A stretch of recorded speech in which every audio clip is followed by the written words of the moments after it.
Hello दोस्तों, आज हम आत्मनिर्भर भारत अभियान पर निबंध करने जा रहे हैं। आत्मनिर्भर भारत अभियान जो कक्षा 3 से 12वीं तक के विद्यार्थियों के लिए बहुत ही महत्वपूर्ण निबंध है। साथ में एसएससी डिस्क्रीट टाइप का एग्ज़ाम जो भी होता है, चाहे एमटीएस टीयर सेकंड हो या सीएचएसएल टीयर थर्ड हो, तो उसके अंदर भी यह बहुत ही महत्वपूर्ण होगा। यदि चैनल में पहली बार आए हैं तो चैनल को सब्सक्राइब जरूर कर लें। चलो निबंध की ओर चलते हैं। सबसे पहले देखेंगे कि आत्मनिर्भरता क्या होती है, इसका सही मतलब क्या होता है, यानी यह क्या है।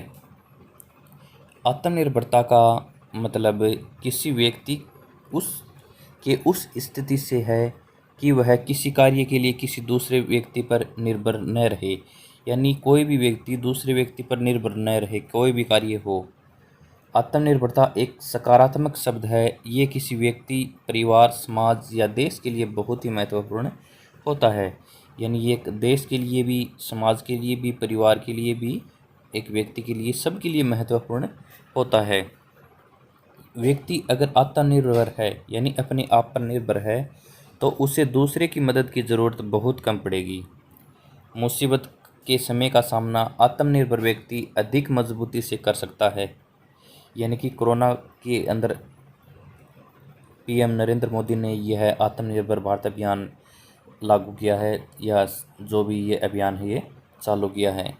यदि यही बातें किसी देश पर लागू होती है, यानी जो हम पर लागू होती हैं और ये किसी देश पर बात हम लगाएं तो देश भी है वो मजबूती हासिल कर सकता है। हमारा देश बहुत बड़ा है तथा यहाँ प्रचुर मात्रा में संसाधन हैं कि हमारा देश बहुत ही बड़ा है और संसाधनों की भी कमी नहीं है, तो इसलिए हम अपने आप पर निर्भर हर चीज़ में हो सकते हैं, हर चीज़ यहीं पर बना सकते हैं। हम अपने देश के अंदर कोई भी छोटी से छोटी एवं बड़ी से बड़ी वस्तु का उत्पादन करने में सक्षम हैं, यानी हमारे पास संसाधनों की कमी नहीं है। हम छोटी से छोटी और बड़ी से बड़ी सभी वस्तुएं बना सकते हैं। हमारे देश में कुशल नौजवानों की भी कमी नहीं है, बस उनका उत्साहवर्धन करने की आवश्यकता है। अगर ऐसा होता है तो देश भी आत्मनिर्भर बन सकता है। हाल ही में कोरोना महामारी के दौरान सरकार द्वारा आत्मनिर्भर भारत अभियान की घोषणा की गई है। यानी कि सरकार ने इस कोरोना महामारी के दौरान आत्मनिर्भर भारत अभियान की घोषणा की है, क्योंकि ये हम जानेंगे। इसके फलस्वरूप कोई भी उद्योग को शुरू करने बेहद आसान हो गया। कोरोना महामारी के शुरुआती दिनों में पीपीई किट, सैनिटाइज़र और फेस मास्क के लिए चीन पर निर्भर थे, यानी कि हम इन चीज़ों के लिए चीन पर निर्भर थे। लेकिन अब ये निर्भरता है वो हट गई है, अब निर्भर नहीं है। लेकिन अब ये सारी चीज़ें हमारे देश में ही उत्पादन होने लगे हैं। यानी कि कहने का मतलब क्या है कि ये अभियान क्यों चालू किया है, यानी कोई भी चीज़ हो हम अपने भारत में ही बनाएं और उसका फ़ायदा भारत के लोगों को हो, यानी हमारा पैसा बाहर न जाए। इसके लिए आत्मनिर्भर बनना बहुत ही ज़रूरी है। लेकिन आत्मनिर्भर बनने की दौड़ में हमें कुछ चीज़ों का ख्याल रखना होगा। यानी कि आत्मनिर्भर बनने की जो दौड़ है उसके अंदर कुछ चीज़ों का ख्याल हमें रखना होगा। कोई भी उद्योग शुरू करने से पहले उसके पर्यावरण पर पड़ने वाले प्रभाव को समझने की आवश्यकता है। यानी कि हम कोई भी उद्योग धंधा शुरुआत कर रहे हैं तो हमें यह जानकारी ज़रूर होनी चाहिए कि इसका कोई प्रभाव पर्यावरण पर तो न पड़ रहा हो। कहीं ऐसा तो न हो कि हम अपने देश को आत्मनिर्भर बना तो लें पर इसमें रहने लायक न छोड़ें। यह देखा गया है, देश प्रगति करने लगता है तो पर्यावरण की सुरक्षा के साथ समझौता कर लेता है।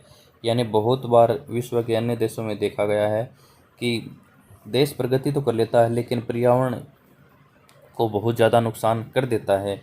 हम अपने देश के औद्योगिक क्षेत्र के साथ साथ पर्यावरण के अनुकूल नीतियों का भी पालन करना होगा कि हमें अपने देश को आत्मनिर्भर भी बनाना है और साथ में क्या करना है, पर्यावरण के साथ भी अनुकूल बनाया रखना है। देश का आत्मनिर्भर होने का कई फ़ायदे हैं। अब देखेंगे इनके फ़ायदे क्या क्या हैं। आत्मनिर्भर देश बन जाता है तो क्या क्या फ़ायदे हमको मिल सकते हैं। हर वस्तु का उत्पादन अपने देश में करने से उद्योगों में बढ़ोतरी होगी। अधिक उद्योग लगने से लोगों को रोज़गार मिलेगा, बेरोज़गारी देश से ख़त्म हो जाएगी और गरीबी का दर भी कम हो जाएगा। देश की अर्थव्यवस्था भी मजबूत होगी। किसी वस्तु के लिए दूसरे देश पर आश्रित नहीं होना पड़ेगा। यानी ये सब आत्मनिर्भर होने के फायदे हैं। देश में आयात कम होंगे, निर्यात में बढ़ोतरी होगी। यानी हम वस्तुओं को कम दूसरे देश से मंगवाएंगे और दूसरे देश में ज़्यादा भेजेंगे तो हमको फ़ायदा होगा। अगर देश में वस्तुओं का उत्पादन अधिक होगा तो इससे दूसरे देशों में भी निर्यात कर सकते हैं, जिससे विदेशी मुद्रा भी देश में आएगा। आत्मनिर्भर भारत बनने के लिए हाल के दिनों में सरकार द्वारा अन्य कदम भी उठाए गए हैं। तो बच्चों कैसा लगा निबंध कमेंट बॉक्स में ज़रूर बताएं। अच्छा लगा हो तो चैनल को सब्सक्राइब ज़रूर करें। धन्यवाद।